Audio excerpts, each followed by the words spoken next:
Hey guys, welcome to We Watched a Movie. I'm Jay, this is Mike, that's Stan, and we're continuing our Zombie Week marathon. You look at me when I'm talking to you.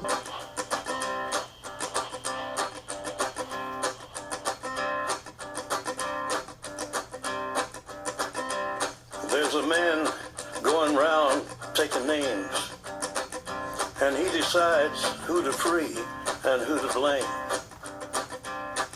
Everybody won't be treated all the same. There'll be a golden ladder reaching down when the man comes around. Let's talk about it. Dawn of the Dead. Tom Savini did the makeup effects for this, directed by George Romero, obviously. Ken Foree stars as the main guy. And apparently the horde of undead have overrun all the world. Well, I mean, you assume all the world, but at least the United States. News station, all this shit's going on. They're trying to get out information to the public, like, you know, the dead are coming back to life, and the 4 survivors finally. Don't be getting real. The 4 survivors, Ken Foree and the 3 others, get a helicopter, and they wind up in the mall, and they're surrounded by zombies eventually, with biker gangs coming at their ass, and they gotta survive somehow. That's it. Tom Savini. Tom Savini in this movie, you know what? I love Tom Savini. Tom Savini is one of the best special makeup effects artists I've ever seen in my life. He really is, especially with Day of the Dead, what he did with that movie.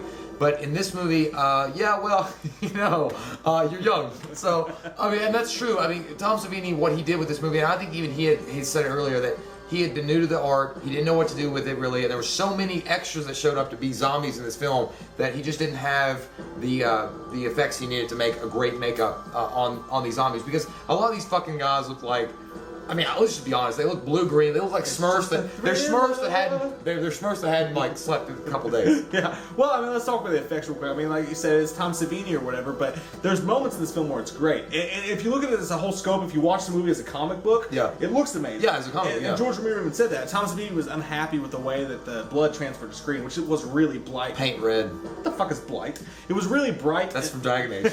it was really bright and cartoony looking. But if you watch it and you think about a comic book, like those scenes are amazing. Like it really adds flavor to it. It adds like a fun element to it. Like, so I like the blood in this movie. What I don't like in this movie, and I know it's a sign of the times or whatever, but at the same time, I do have the retrospective looking back at the other movies that came after it and how zombies look and how I imagine zombies. And yeah, watching it today. I'm not saying anything about watching it then. I'm just saying watching it today, the makeup looks terrible. I mean, not all the makeup, not all the special effects, but just the general zombie look. And I understand. I mean, you've got all these people. You know, you can't do it that well. So I understand why they did it, and I understand that it was good for the time or whatever. I'm just saying, watching it today, the zombies is just like, it's like, it looked like charcoal. It looked like they just took some gray face paint. Like, okay, you're done. You know what? You're a fucking creep for saying that. But you're absolutely right. It's true. I mean, at some point, I don't even know. I know Tom Savini, like I said, he was new to the art, and he didn't understand. I mean, he was a young guy, but throw some fucking dirt on their face or something. Like, pick up some mud and just make it look more like dead-ified. I don't know what else to say about it. But, you know, he did do a good job of showing, like, when they were ripped apart in the mall, like, that looked good. Oh, you know, with the guts and stuff like Not just that, though. Like, I know what you're talking about. Like, those exact scenes when they really hone in and they, like, make you watch it for, like, a full, like, 2 minutes. Them ripping out intestines. That shit was so fun and awesome. That was amazing. The effects in that part were amazing. I mean, what kind of people are we, though? I love it when your guts are ripped out. I know, but it's so fun when you're watching a movie like that and you're just like... But you know, but another good thing about this, and let's move off Tom Savini for just a second and go to the Romero. Romero really has a great allegorical, like, filmmaking way he does movies, like especially Night of the Living Dead and Dawn of the Dead, basically showing what America was at the time. You know, they had these big shopping malls, and you know, there was that scene in the movie that like they're just doing what was most important to them in life, was going to the mall. I mean, he was basically pointing fun at people, Americans really, or anybody in the world, that all they were obsessed with was going to the mall and shopping and buying, and it was so important in their life that in death they still have to go back to places like that. So it was like allegorical. It's like, you know, we are consumers, and in being consumers, we're like this mass horde of zombies that we just, you know, the corporations tell us buy this and we're going to go out, you know, we're going to buy this. No, it's great at having like an underlining social commentary. Yeah, that's what it was. And then I think somebody mentioned that this is a satire. Yeah. It's a satire of the times, and it can be held up as a satire of today. Well, it's like those moments. And I mean, the last one thing I want to say about the special effects is that those one scenes where what made it so fun, on top of like the fun fluorescent-looking blood or whatever, was that when they would bite into you, it's the only zombie movie. It just looks so easy for them to bite into your skin. I know. And it makes it seem so gross, and it makes it seem scary too. It makes you feel more frail as like a victim in that situation, because they would just take a bite, and they would just take a full-on fucking bite. I mean, the skin has never felt so soft and easy to rip as it does in these movies. Well, obviously, it's freaky. you're watching the Blu-ray menu screen, and that right there. Yeah. You see that? God, that's see, it's fucking good. It's nasty. Yeah, and that it's fucking top notch. It's awesome. It's really cool feel, and it's that's different than any other zombie movie to me. How easy it was for them to just pluck out fucking. Well, guts. I think this movie, the violence in it and the graphic violence in it, I should say, actually set the standard for a lot of movies that came after it. It's like, we can show this kind of stuff on screen on other films, and like it can be used effectively. And I think they did use it effectively. I mean, these zombies aren't like, I'm just going to hit you and run away from you. I mean, these things are a mass horde of them, and when they eat you, they fucking eat you alive. Yeah. And zombies always freak me the fuck out. They always do. I guess it's just the idea of human teeth biting into your ass. And if I gotta be eaten, I want to be eaten by like a hot girl. It's like, like there's a scene in the elevator when the what's his name? Steven. Yeah. The character Steven gets trapped in the elevator, and there's this nasty zombie. And he shoots that. That'd be the first one I shoot too. Like gooiness coming out of it. It's like, you better be good looking. That scene was scary though, because like he thinks he's fine, and he's reaching up to the thing, and all of a sudden they're just fucking there, and they're just tearing him apart, and he's just got so many bites and shit like that, and they do that so well. And this is where, to me, that part right there is where this movie stands alone. Is how easy it is for them to rip you apart, and how gory it looks. Well, that's what somebody, was like, how can you really be scared of like these slow moving, creatures that are walking towards you? But it's not the fact that it's one zombie, it's like 15 or 30 or 100 zombies coming at you. And all their purpose is to rip your fucking flesh off and eat you. I mean, that's it. Eat me. But, and the thing is, this movie does so well, even today, that when you watch it, it's claustrophobic as fuck. Because you're caught in this mall, and yeah, it's fun at first, and they have a good time doing it. But once these zombies come in the mall, and they're taking over the mall, you're just caught. You're caught. Well, let me say first off, I'm for running zombies. I'm glad that all the movies don't have them, but I'm for running zombies. Yeah. People will say, and I've said this before on our channel, people will say, "Oh, this movie's so and so's movie's bullshit because zombies can't run." Like, zombies aren't fucking real. You can make whatever rules you want. Granted, the Night of the Living Dead wrote the book for it. Yeah. And if you're going off that, then yeah. But like, zombies have never happened. You can't base zombies on there's certain rules for zombies because they've never fucking happened before. You can make whatever rules you want. Well, I don't want and when to they say run that. it's fucking scary. I don't want to say that, but some voodoo fucker priest is gonna be like, I show you a trick or two. Yeah, there's some Discovery shows. There's that some would make zombie it different. shits out there. Yeah, but what I'm saying is though, what does there's a yin yang sort of effect. It's scary as fuck when they run, and it's easy to be scared when they can run at you. And it's easy to say, well, slow moving zombies aren't scary. But the thing is, it's easy to get away from a point. But when you do get caught by them, it's the sinking quicksand feeling that makes it even more scary. Well, the thing is, it's like running slow in a dream. I know. Well, and the director of Dawn of the Dead, the remake, actually stated there's nothing scary. I mean, he was talking about the running zombie thing, and he's like, there's nothing scary than obviously looking at a bunch of like a horde of zombies slowly moving towards you, and that's your death. It's a slow moving death. But he just wanted to up it and just have these guys running. And these fuckers that get into the science part, it's like, well, rigor mortis sit in. So, I mean, how can their legs move like that, you fucker? It's like, it's a movie. And they're zombies, okay? I mean, if he wants to add a little bit of flavor and a little bit of spice, making them run, it's not a big deal. They did have some of the best moving zombies in this, though, like the most realistic. Like, there's one scene where a guy comes out of an elevator or whatever, and he kind of trips. I think it's Steve. He trips on somebody's foot, and he gets his feet crossed, and he almost falls down, but he doesn't. But it's just, it's one of the most realistic, like, as far as their movements go. Yeah, and I like that scene, and I like the scene where, oh God, the other SWAT team member, Ken Foray's. Oh God. Oh God. Ken Foray's partner in this. Steve. No, Steven was the flyboy. I don't know who you're talking about now. The guy. The main white guy. No, there's two white guys. The one that died and became a zombie. I don't know that. Okay, well The one that died and became like a zombie is Steven. then I messed that up. The other guy then, the one that got in the elevator, what was his name? That's Steven. He died and came back as a zombie. I know. There was also another one that came back as a zombie. I don't know. Okay, Ken Foray's SWAT team partner in this movie. I like that scene when he actually comes back as a zombie. When they put the cover on him and he's dying, and he's like, well, you'll take care of me, won't you, when I die? Yeah. And the way the makeup effects looked on that when the cover slipped down and he's like all skeletal looking and he's nasty, that was a cool scene to me, and that was awesome. I like that scene a lot. And that they actually show what they could do as much as, I know he was constrained within his time frame in 1978. You didn't have access to as much makeup effects as you do now. But they still did a good job with that. But overall, and again, I'll defend Tom Savini on this. So many people showed up for that.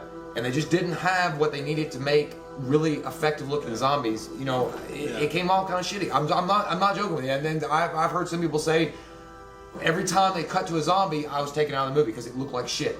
And I don't think it looked like shit. There are some scenes in it that was deliciously shitty.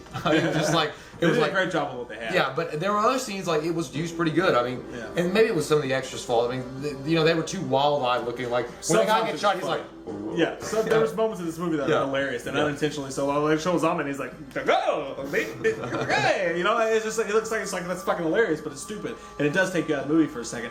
But we're talking about like going back to the allegorical thing about it. There's a certain scene in this movie, and that's to me that's the scene that the remake doesn't have. It's the scene where it's got that kooky fucking music playing. We'll talk about the music, but it's got that kooky music playing, and there's just they just show for a few minutes. They just show the zombies walking around the mall, and the gun store, and the clothing store, and knocking shit over, and like all these possessions and stuff like that. And the whole time you're thinking, as a human, as a consumer, you're thinking, I would just want to take that. I would too. I would just want to take that, and I think that's what it does. It does that perfectly. But that scene's hilarious too, and the music in that. See, I liked it because it made me laugh. That like kooky like bing, bing, bing, bing, bing. Well, see, I sometimes the music would have been okay, but I think they just used the goofy shit so much. I mean, it felt like I was in Mario Brothers Waterworld sometimes. It just was so goofy and corny, and I know what they were trying to go for, that cheesy, you know, it was making fun of what was going on, but at the same time, that music that they, if you can hear that dum dum dum, that kind of like serious tone music, I wish they had gone more of that. And there's one that's even better when it goes to dum dum dum. Yeah, you know, like the. But I mean, I was actually the same way when I saw them run it. I was like, you know, if that was today, I'd be like, where's the PlayStation 4? Where's those clothes I want to buy? I was wearing them, and you know, you're gonna die, but maybe gonna die, but I was like having a good fucking time at the same time too. Yeah, it's insane that they do a great job of that whole, you know, that whole feel to that. And the thing is that like I think the biker gang resembles that. Like we don't give a fuck, we're gonna do whatever. But I kind of got taken out by that. And the remake did the same thing with the security guards or whatever, but the whole biker gang thing, I was just like, the zombies are enough. For me, the zombies were enough. I actually like the Raider scene. That's my favorite part of the movie, because when they come in, that like the shit hits the fan then. I thought it was badass how they showed, when they showed that scene where Tom Savini and his guys just went nuts, and it showed kind of how they kill zombies and they just toy with them, remember? That made for some really fun stuff. I got bored when the humans were facing off straight up against the other. That makes sense to me though, because in the middle of all this apocalypse, when everybody should be working together to survive, they're fucking fighting each other over like goods, like over something that means nothing, and they were stealing money, which obviously that's not gonna mean dick in the future. But I like that scene because in those scenes, that's when everything comes to a head. You've got like the best, like you got the ripping apart of guts, you got the friggin' bite scene. Everything culminated in that scene. But Ken Frey running around with that fucking sniper rifle, dude, he was like Halo, no scoping bitch left and right. He was just like, he wasn't even using the scope. He was just like, boom. I liked how he was like, well, I didn't like Steven though, when he was like, we took it, it's ours, you know. But that, you know, as a sign of time, he's like, you know, that's that consumer mindset. This whole fucking place is ours now, and you can't have it. And then Kim Ferray's up at the top, and he's like, okay, now it's a war. Kim Ferray was good in this movie, and so was Steven. I'm shocked by how much Steven, when they did the remake, by the way, is so much like that character. Yeah. He looks like him and everything. But Kim Ferray, there's a funny story about him. We actually met him at Scarefest. It was a badass. We smoked a cigarette outside with him, and in Lexington, Kentucky, we were just talking about the city and talking about shit like that. And then we didn't get to do an interview with him or anything. Yeah, he fucking said he'd blurb us, which we didn't know. I was like, what the fuck is blurb? I was like, what? It was our fault. I mean, he was being a cool guy about it. Like, he was willing to, but I was like, when we got done smoking, I was like, hey man, can we do a YouTube channel or whatever? I don't remember what I said. He's like, hey, but he was kind of like backing away. He was like, yeah, a blur. I think you did it wrong, because you were like automatically, you like latched onto his sack, because he was already done. You were like, hey, seriously, we should do an interview. I felt like I had a fish and I was losing it. Maybe we should have gotten drunk. Maybe we should be like, let's buy you a couple beers, Kim. Yeah, but he was cool. Like, you know, he cursed and shit. Like, at one point he said fuck. He was like, oh, I'm sorry. I was like, no, Kid Ferray. That's the first thing I asked him. I was like, by the way, is it Kid Ferray or Kid Ferray? I still. No, he said it depends. No, you said Ken Forey. You said, hey, Ken Foray. He was like, well, you know, but he was like, that kind of depends on who you ask in my family. It's Foray. Yeah. It was kind of like in the movie with David Spade, Dickie, the child star guy, whatever the movie was called, Dickie Roberts. And he was like talking about, he's like, hey, it's Brendan Fraser. It's Frazier. He's like, I know it's Fraser. Why do people say that? That's kind of all I wanted from Ken Ferray. Which one was it? God damn it. Ken Ferray. All I wanted was him to go, and if you're watching this, and I know you're not, but if you ever did watch this, please contact us, because all I want you to do is one of two things. Either say, It's like we watched the movie, and I'm Joe Grizzly, bitch. Or say, There's no more room in hell. Yeah. That's speaking of that, that was one of the greatest lines I've ever heard in my life. Yeah. When there's no more room in hell, the dead will walk the earth. That's fucking badass. I love that scene. I think they had a poster of Dawn of the Dead a long time ago that said that on the bottom. I love it. I wish I could get that poster. But overall, to watch this movie now, and especially if you've never seen the 1978 version of Dawn of the Dead, and you're only used to newer zombie movies like the newer 2000s, you might be a little bit kind of put off by it, but you got to put your mindset in the 1970s, and you got to realize what it actually is and what it's about. And if you do that, you'll have a good time watching it. It's not the most action, or there is action in it, but it's more of a claustrophobic feel and what's happening around them and them dealing with the character interaction and stuff like that than it is just full-blown action. And we got the Blu-ray menu here. The Blu-ray looks great. I'd say does. The Blu-ray looks great because it looks awesome. It starts out with that shot of that red rug, and it comes out to the Dawn of the Dead thing. And really, when this movie, one of the only problems I have with it, when it starts off, it doesn't really give you a chance to latch on. It's just like, we're in the middle of this, and that's kind of cool because it's kind of almost, it makes it feel like a sequel to Night of the Dead. Yeah. Because it's like, this is the full pandemic, we're in full effect, it's happening. But you got all this shit going on. You got the cops on the roof being racist or whatever. You got the station going nuts and people going nuts. You're not really sure what's happening. Everybody's talking I know about what you're talking it. about. It's that pandemonium that it really would be for that time. Like, media doesn't know what to think. Everything's shutting down. You got the assholes who are greedy and just want the channel to keep going. Well, I know what you're saying though, but because the editing seemed like it was kind of choppy. Yeah. It just kind of seemed like it was, this is happening, then that's happening, and then that, it doesn't give you a chance to fully immerse yourself in the experience. You're just kind of like, you drop right in the middle of a fucking war zone, and it's not, and that's cool, but it doesn't do enough of a job bringing the audience into the house. And really, I didn't get to that point until they introduced Ken Foray. Yeah. Like, once his character got on there, I was like, I could hone in on it. I feel I got a grasp of it or whatever. But all in all, I mean, it's a fucking cultish movie. I mean, there's so much cult amazingness in this movie that I love it. Like the extreme gore or whatever, the weird lines, this and that, just these little off moments that are so great in this movie that I love. Well, see, I've heard some people say they've only seen Dawn of the Dead, the remake, and they never, and then watching, they want to go see the original, and they didn't like it that much. But you got to remember, it's not Dawn of the Dead, the remake, and the Dawn of the Dead, the original, they're so different kinds of movies. I mean, you got Dawn of the Dead, the original. This one is more of a drama, satire kind of movie set in the 1970s with this claustrophobic, like I mentioned like 3 times now, feel to it.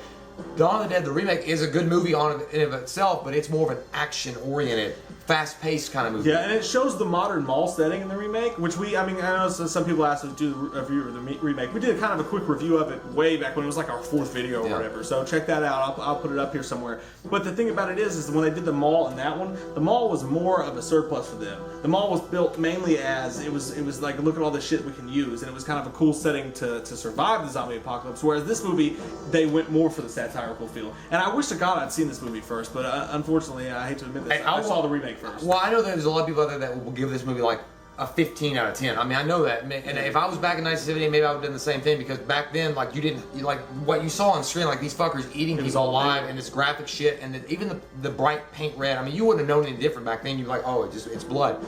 But watching it then, I can understand people like latching, like, this is the greatest fucking movie I've ever seen, or the greatest zombie movie I've ever seen. But watching it today, I mean, it's a great movie still. It's a classic movie, but I don't feel, I guess, as much as people like that saw it back then. Yeah, and I can see, I can totally get that point. You're seeing it from somebody who's, like I said, I saw the remake first, and then I saw this. So, but I do give this an 8.0. I think it's got such a cool, like, just like 70s like cult feel to it. I love the characters in it. I love the gore in it. I love the bright fluorescent blood and the comic book feel of the movie. So that's why it's an 8.0 for me. And I understand it's a classic film, and for its time, it was probably even better. For me watching it today, it's an 8.0, which I think it's a great score. I'm gonna give it a 7.5 bites out of 10. I think it's a good. I think that the intestines are there. It's good.